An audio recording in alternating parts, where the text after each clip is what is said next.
Here's a quick recap of our most recent nickel hunt.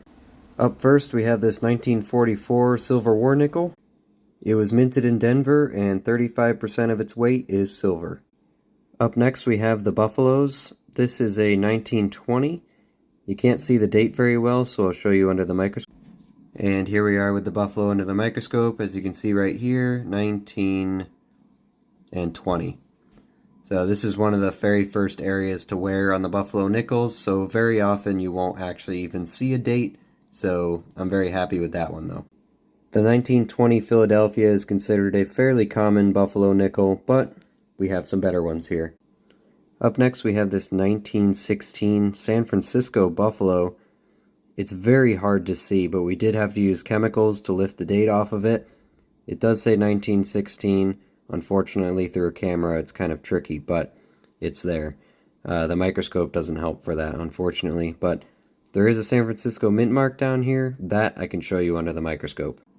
And here we are under the microscope. It's pretty squished and very worn down, but you can see the San Francisco mint mark there, right between the 5 and cents.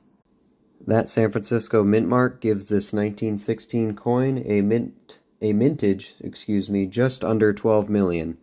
Which is considered pretty tough to find for Buffalo nickels, so I'm very happy with this one too. And the rarest Buffalo nickel of the hunt was this 1927. You can kind of see the date without the need for a microscope here. You can at least see the 2 and the 7, minus my shaky hands. This actually does have a mint mark. It's very hard to see, but I'll throw it under the microscope to show you. So as you can see here under the microscope, there is definitely a mint mark here in between 5 and cents. It's very tough to tell. The bottom half's been worn off, but we think it's a Denver. And if it is a Denver, that would put this at a 5.7 million mintage number, which is extremely low. The only one better is a 1927 San Francisco for this date, which would come in about 3.4 million, but I'm not convinced this is an S. Let me know if you think otherwise. So it was a great hunt for buffaloes and silver. We got some new stuff, and these buffaloes with the mint marks are actually the very first buffaloes with mint marks that I've ever found.